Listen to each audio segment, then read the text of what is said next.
அனைவருக்கும் வணக்கம் நண்பர்களே. இனி வருகின்ற நாட்கள் அனைத்தும் முருகப்பெருமானின் அருளால் உங்களுடைய வேண்டுதல் பிரார்த்தனை அனைத்தும் நிறைவேற போகுதுங்க.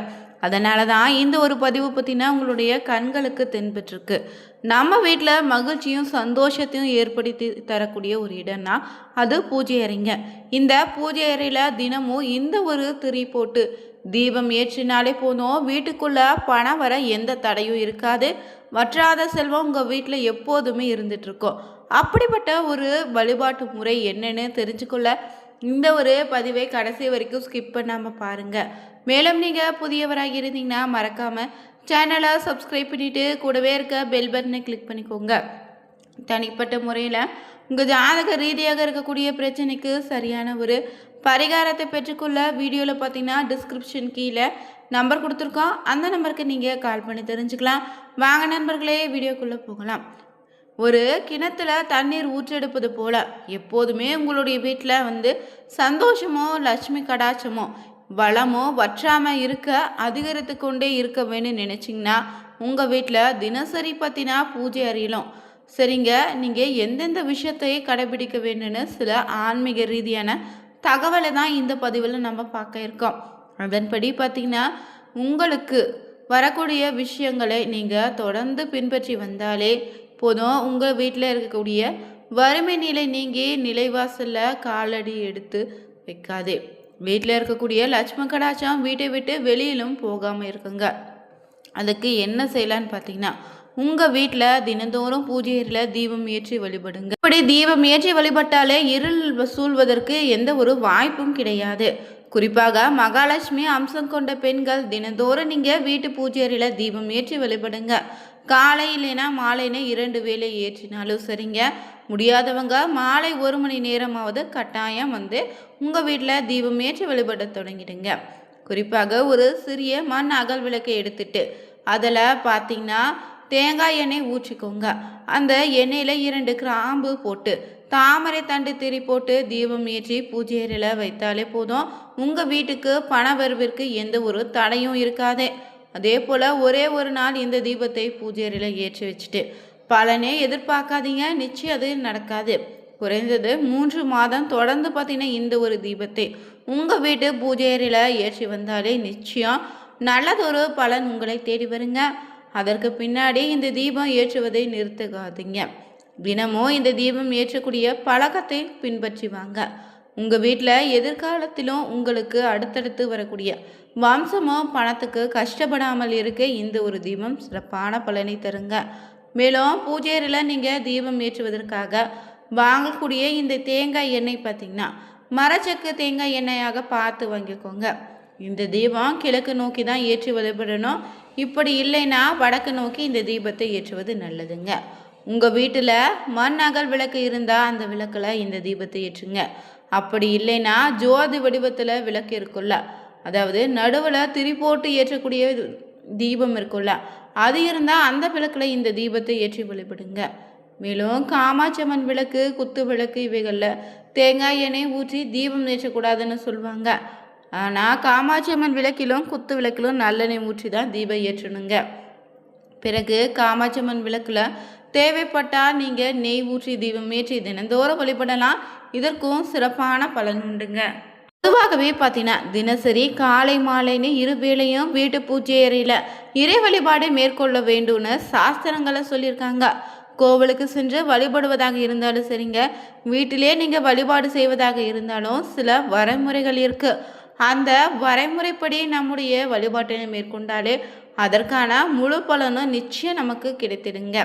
நம்முடைய வீட்டில் எப்போதுமே பார்த்திங்கன்னா பாசிட்டிவ் எனர்ஜியை அதிகரிக்க செய்யக்கூடிய இடங்களில் முக்கியமான ஒன்று இந்த பூஜை அறைங்க. வீட்டில் எப்போதுமோ தெய்வீகத்தன்மையும் பாசிட்டிவ் எனர்ஜி நிறைந்திருக்க வேண்டும்னா பூஜை அறையை எப்படி வச்சுருக்கணும் முக்கியமான ஒரு விஷயமாக இருக்குது. நம்முடைய பூஜை அறையில் எத்தனையோ விதமான சுவாமி படம் சிலைன்னு வச்சுருந்தாலும் இதில் உங்களுடைய இஷ்ட தெய்வம் குலதெய்வம் படமும் கட்டாயம் இருக்கணும். ஆனால் சுவாமி படங்களை தாண்டி பூஜை அறையில் கண்டிப்பாக இருக்க வேண்டிய பொருட்கள் வழிபாடக்கூடிய முறைகள்னு சில இருக்குங்க. அது என்னன்னு தெரிஞ்சுக்கலாம். இந்த முறையில் தினசரி நம்முடைய வீட்டில் வழிபாட்டை நேர்கொண்டு வந்தாலே வீட்டில் நன்மை பெருகுவதோடு தெய்வத்தினுடைய அருளும் எப்போதுமே நம்ம வீட்டில் நிலைத்திருக்குமா. அப்படிப்பட்ட பொருட்கள் என்னென்னு தெரிஞ்சுக்கலாங்க. இந்த மகாலட்சுமி அருளை பெற்றுத்தரக்கூடிய பொருட்களில் ஒவ்வொன்றா தெரிஞ்சுக்க போகிறோம். அதில் முதலாவதாக பார்த்தீங்கன்னா கண்ணாடி தாங்க. கண்டிப்பாக இந்த ஒரு பொருள் பார்த்தீங்கன்னா வீட்டில் இருக்கணுங்க. மேலும் இதற்கு தினமும் பூஜை செய்யும்போது தீபதூப ஆராதனை காமிக்கணும். இந்த கண்ணாடியில் தான் தெய்வத்தின் உருவமும் அமாவாசை போன்ற நாட்களில் பார்த்தீங்கன்னா உங்களுடைய வீட்டுக்கு வரக்கூடிய முன்னோர்களின் உருவமும் பிரதிபலிப்பதால் இது பார்த்தீங்கன்னா அவங்களுடைய அருளும் ஆசையும் வீட்டில் நிலைத்திருக்க செய்யுங்க. அடுத்தபடியாக பார்த்தீங்கன்னா வீட்டில் பூஜை அறையில் எவ்வளவு விலை உயர்ந்த தங்கம் வெள்ளின்னு பொருட்களால் விளக்கு இருந்தாலும் குத்து விளக்கு இருந்தால் கூட அவசியம் ஒரு மண் அகல் விளக்கு இருக்கணுங்க. அதில் பார்த்தீங்கன்னா தீபம் ஏற்றி வழிபடணும். வீட்டில் இருக்கக்கூடிய தெய்வ சிலைகள் படங்களுக்கு நீங்கள் பூஜை செய்யும்போது வெறும் விளக்கேற்றி மட்டும் பூஜை செய்யாதீங்க. கண்டிப்பாக ஏதாவது நெய்வேத்தியம் படைத்து வழிபடுங்க. நெய்வேத்தியம் தினம் ஒரு உணவு சமைத்து படைக்க முடியலனா கூட சிறிது கற்கண்டு வாங்கி வைத்து அதை பூஜைக்கு நீங்கள் பயன்படுத்திக்கலாம். அதே போல் பார்த்தீங்கன்னா சுவாமி படங்களுக்கு முன்னாடி ஒரு சிறிய கிண்ணத்தில் அரிசி பருப்புன்னு மங்கள பொருட்களை நிரப்பி வைத்து பூஜை செய்வது ரொம்ப நல்லது. குறிப்பாக உங்கள் வீட்டு பூஜை அறையில் விநாயகருடைய பாதத்துக்கு அருகிலேயே பார்த்தீங்கன்னா எப்போதும் சிறிது அரிசி வைத்திருக்க மாதிரி பார்த்துக்கோங்க.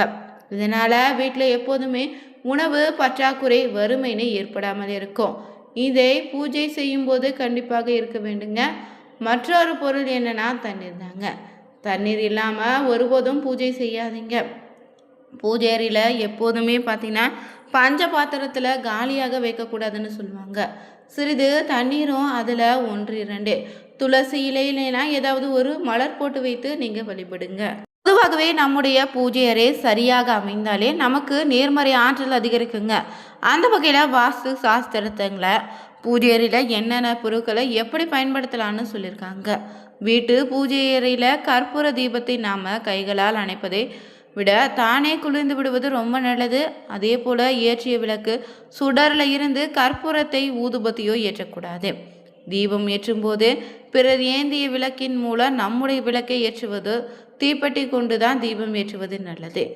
தீபத்தில் இருக்கக்கூடிய திரி எரியாமல் ஊற்றிய எண்ணெய் தான் எரிய வேண்டும். அந்த வகையில் தான் திரி எரிந்து கருங்காமல் பார்த்துக்கணும். அதே போல் விளக்கு எரிந்து கொண்டிருக்கும் போது கை விரலால் எண்ணெயை உள்ள தூசி எடுக்கவோ திரியை தூண்டவோ கூடாது. அதே போல் எக்காரணம் கொண்டு எவசில்வர் விளக்குகளை பூஜை அறையில் விளக்கேற்றி பயன்படுத்தாதீங்க. சுவாமி படங்களுக்கு வாசனை இல்லாத பூக்களையும் சூடாதீங்க. வீட்டில் கடவுளுடைய பிரார்த்தனை செய்யும்போது நின்று வணங்காமல் உட்கார்ந்து செய்வது நல்ல பலனை தரும். அதே போல் வீட்டில் யாராவது தூங்கி கொண்டிருக்கும் போது விளக்கேற்றி வழிபடாதீங்க. அது மட்டும் இல்லைங்க, பூஜை அறையில் சுவாமி படங்கள் மாட்டி வச்சிருக்கக்கூடிய இடத்துல சுவரில் மேல் பகுதியில் அலமாரிலையும் ஸ்லாப் போன்ற இடத்துலையும் குப்பை கூலங்களை போட்டு வைக்காதீங்க. சுவாமி படங்கள் மாட்டி வைத்திருக்கக்கூடிய இடத்துக்கு மேலே எந்த ஒரு பாரத்தையும் வைக்கக்கூடாது. குறிப்பாக தேவையில்லாத பொருட்களை வைக்காதீங்க. சுவாமியினுடைய தலையின் மேல் பாரா வைப்பதற்கு இது சமமாக இருக்குமா? சித்தர்கள் மகான்கள்னே கடவுளுக்கு சமமானவங்க, அதில் எந்த ஒரு சந்தேகமும் கிடையாதுங்க. இருந்தாலும் உங்கள் வீட்டு பூஜை அறையில் மாட்டி வைத்திருக்கக்கூடிய தெய்வங்களின் படத்துக்கு மேல் பக்கத்தில் சித்தர்கள் படத்தையும் மகான்கள் படத்தையும் எப்போதும் வைக்காதீங்க. இப்படி செய்தால் தேவையில்லாத பிரச்சனை வீட்டுக்குள்ளே வர ஆரம்பிக்கும். இதே போல் பார்த்தீங்கன்னா வீட்டு பூஜை அறையில் நீங்கள் நிறைய பேர் வீடுகளில் குத்து விளக்கை தினந்தோறும் ஏற்றி வைப்பீங்க. சில விசேஷ தினங்களை மட்டும்தான் ஏற்றி வழிபடுவீங்க. அதிலும் எந்த ஒரு தவறும் இல்லை. சில விசேஷ நாட்களுக்கு மட்டும் குத்து விளக்கை பயன்படுத்தி கொள்ளாமல் அந்த விசேஷ நாட்கள் குத்து விளக்கு ஏற்றி வச்சுட்டு அடுத்த நாள் அந்த விளக்கை எடுத்து உடனடியாக சுத்தம் செய்து வைப்பது நல்லது. அதே போல் ஏற்றாத குத்து விளக்கு எரிந்த திரியோடு பழைய எண்ணெயோடு அசுத்தமாக பூஜை அறையில் எப்போதும் இருக்கக்கூடாது. வீட்டுக்கு எவ்வளவு நல்லது அல்லன்னு சொல்லுவாங்க. வீட்டில் இருக்கக்கூடிய குத்து விளக்கை தூசி படிந்து வைக்காதீங்க. குத்து விளக்கு சுத்தம் செய்து ஒரு கவரில் இல்லைன்னா சுத்தமான பையில் போட்டு பத்திரப்படுத்தி வேறு இடத்துல வச்சுருங்க. இதே போல் எக்காரணத்தை கொண்டு பூஜை அறையில் வாடிய பூக்களை அப்படியே வைக்காதீங்க. வாடிய பூக்களை பூஜை அறையில் வைத்தாலே அதிலிருந்து வாசம் வீச தொடங்கிடும். வாடிய பூக்களை தேடி சிறிய கொசுக்கள் வர ஆரம்பிக்கும். இது பூஜை அறைக்கு தரித்திரத்தை தான் தேடித்தரும். இதனால் வீட்டில் பிரச்சனை தாங்க உண்டாகும். எனவே எப்போதுமே வீட்டு பூஜை அறையை சுத்தமாக வச்சுக்கோங்க. உங்கள் வீட்டில் செல்வம் நிலைத்திருக்க தினந்தோறும் வீட்டில் பார்த்தீங்கன்னா மாலை நேரத்தில் அகல் விளக்கில் பற்றினா தீபம் ஏற்றி வழிபடுங்க. சிறப்பான பலன் உண்டு. இந்த வீடியோ உங்களுக்கு பிடிச்சிருந்தா லைக் பண்ணுங்கள், ஷேர் பண்ணுங்கள், கமெண்ட் பண்ணுங்கள். மறக்காமல் சேனலை சப்ஸ்கிரைப் பண்ணிக்கோங்க. Thank you viewers.